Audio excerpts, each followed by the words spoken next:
today I am giving my art room a complete overhaul, a reorganize, a clean up. Because what you see in this nice neat little scene is not the whole picture.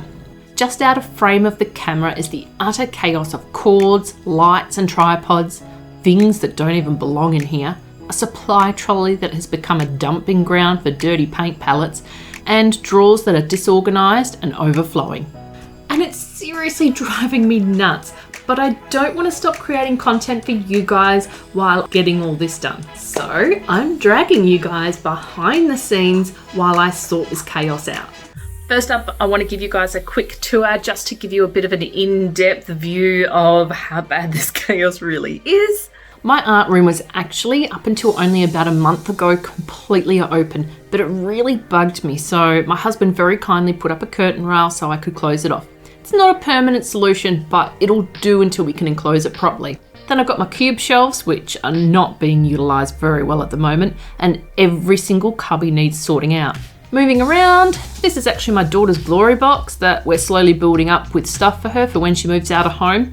And those fry pans should be in there, but I've been dumping stuff on the lid of it, so that needs sorting out. Here we have curtains I put straight up out of the box, and 2 years later, I still haven't steamed the wrinkles out. Oops. This mess of cords and whatnot needs total reorganisation. My desk just feels absolutely cluttered. Keep scanning, and in the corner is my computer with its ultra high-tech cooling system. Now on this wall is a cabinet where all my husband's hobbies live, and I'm not going to show it in this video because that's his business and I don't want to share his things on here. And we're back to the beginning. So lots to be done, let's get started. First up, I need to empty this room of as much as I can. I feel the best way to get really organised is to start fresh with a blank canvas. Well, as blank as I can.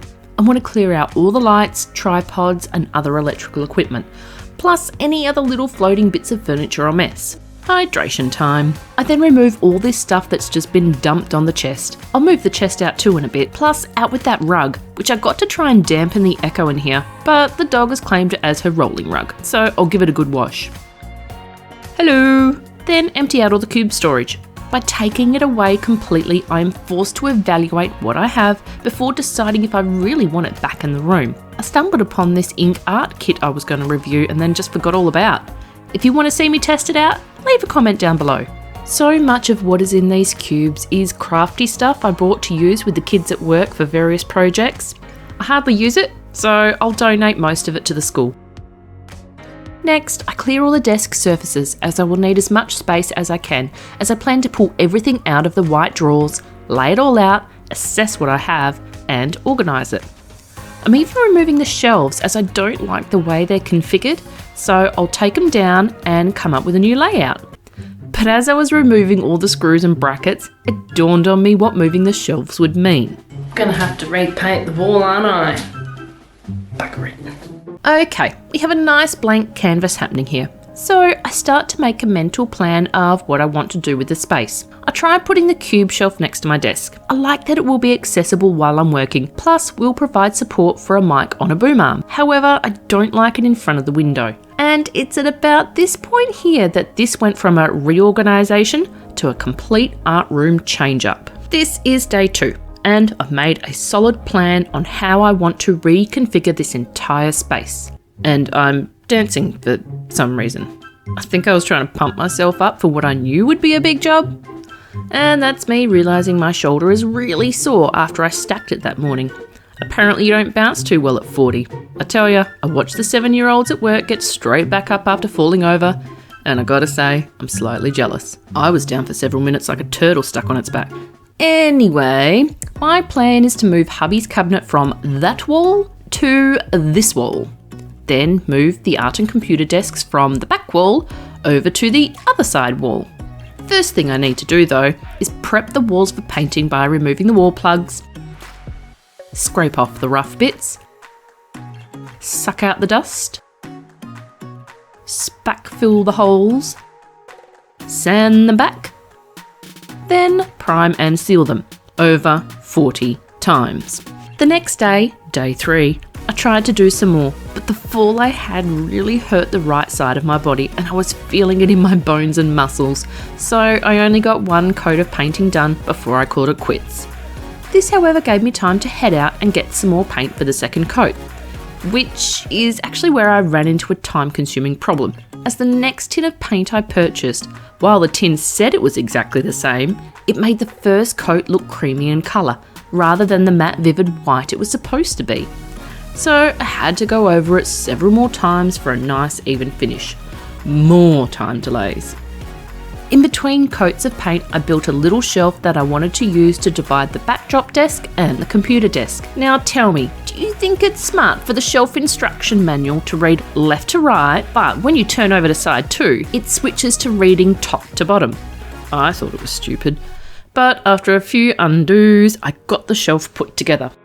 Day 4, she reckons. I think it might have actually been day 5. Though by this stage, I was really losing track of the days. All I know is it was progressing too slowly for my liking. What I thought would be a 2-day job would end up being 2 weeks. Anyway, today I was arranging furniture to see what would work best and mapping out my background. Even though I'd thoroughly planned this bit, you really can't be sure about furniture configuration until you put it all into place. The dividing shelf idea just didn't pan out the way I'd planned, and after a bit of shifting it about, I ended up utilising it up the other end next to the computer. The idea behind taping that shape on the wall is that is where my silhouette lies while filming, so I need to arrange shelves and decorations while keeping that space in mind. Then everything had to stall for a few days while I went back to my normal work and dealt with everyday life. But while the camera stopped filming and I was busy, my awesome husband solved my lighting and cord issue by mounting them onto the ceiling. The 4 lights hanging down are just some cheapies I picked up for like $10 each some time ago. They're not the greatest, but they do the job. Then hubby used some aluminium tubing and sliding door rails so the lights can move back and forth and side to side. Plus the lights themselves go up and down. This gives great versatility for lighting up the top of my desk while I'm creating, or move the lights and now I can light my backgrounds while I'm filming intros. Plus in the centre there is an attachment for a top-down camera, so I no longer need a boom arm hanging over my desk. I've also attached my mic to the cube shelves on an old boom arm, so that is no longer sitting on the desk either. The next big job for me to do is get everything back into the room, starting with the cube shelves. This shelf was overflowing with stuff and I want to have a big cull of junk and bits I don't use, but also try and condense it down. I did originally have everything separated out into clear plastic tubs that took up a bit of space. So instead, I used clear Ziploc bags to separate the supplies, then just bundle them all into the fabric boxes. So it's all concealed and neat on the outside, but easy enough to find on the inside. I also need to take stock of what I actually need, what I should donate, and what needs to be chucked out, like old paint and scraps of material.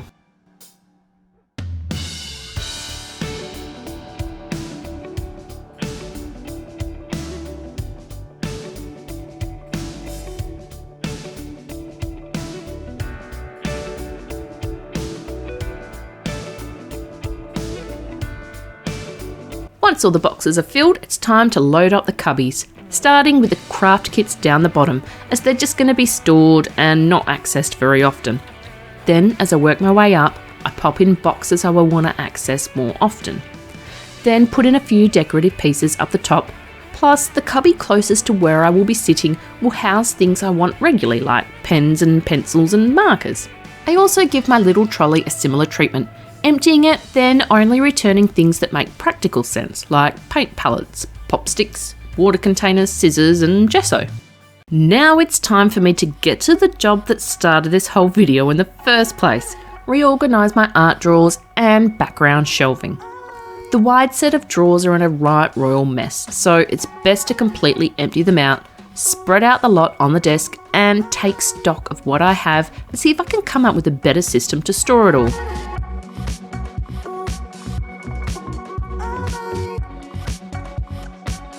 The 3 top drawers are not as deep as the bottom 3, so after they're empty, I use my whiteboard to make a bit of a category list of what I have, then assign those categories to different drawers depending on how much space they will need. That will give me a good basis to work with, then I can adjust the plan as I fill them back up. The top drawer houses my drawing supplies like pens, pencils, erasers, washi tape, sharpeners, and a light-up tracing pad. The next thin drawer has my past drawings, which I would like to find a bigger box at some point because this is not quite A4, but it'll do for now. The last thin drawer is for sketchbooks and a few colouring books. That Roald Dahl colouring book, even though I've only coloured a few pages, is my favourite. The first of the deep drawers gets loaded with the various papers I own.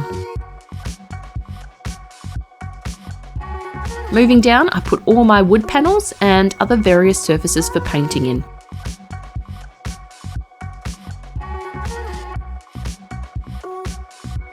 And the last drawer will be dedicated to my polymer clay. Loading this drawer up is calling to me and making me desperate to sculpt again.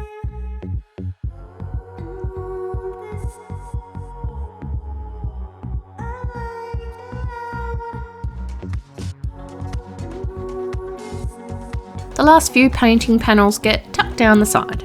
As for the thinner set of drawers, they're actually in pretty good shape as I did reorganise them not that long ago. So I just rejigged my paint pen drawer, and seems I freed up a drawer by putting all the glues and varnishes into my trolley. I used this drawer for watercolours, inks, and put the Inktense pencils in there too. The last big task that got me really frustrated was putting up the shelves.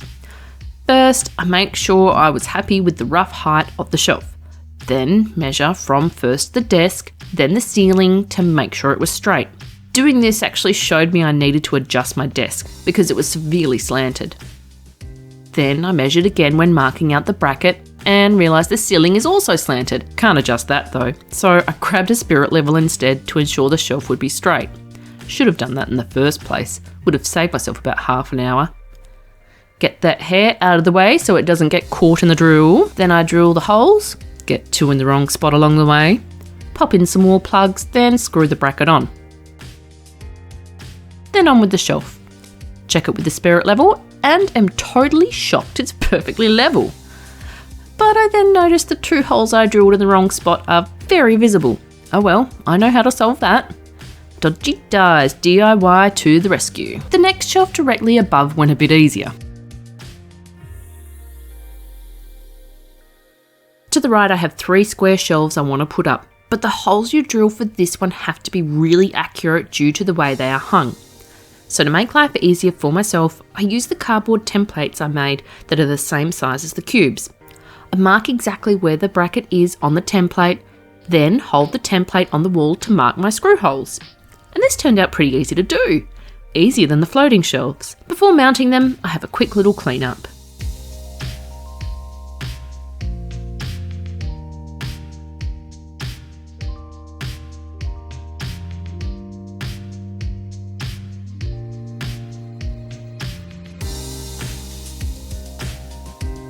Looking pretty happy with myself, aren't I?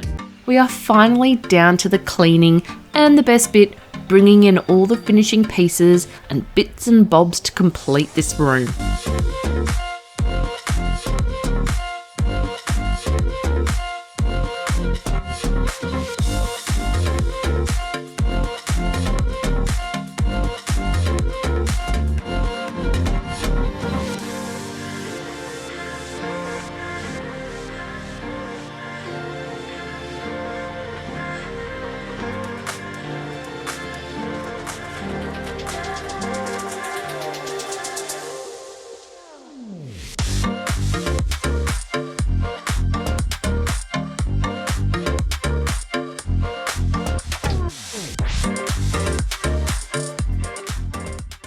Here's a little reminder of how my art and filming room was looking.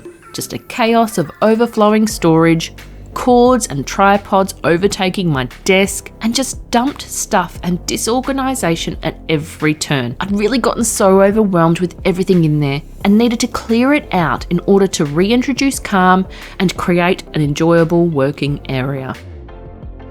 And here it is now, clean, organised and functional. The cubes are now being utilised correctly, tripods and cords are out of my way, my desk is clear and a great space to create on without feeling claustrophobic. The computer nook is functional and clean. That poor trolley is no longer a dumping ground and is instead a neat little art caddy. My art drawers make sense again with a practical system in place that keeps my brain feeling calm. Plus, I think there's enough room in them now for more supplies, should I happen to buy them. My mic is finally up off the desk, and each cubby cube, while not pretty, has a place for everything, and everything is in its place.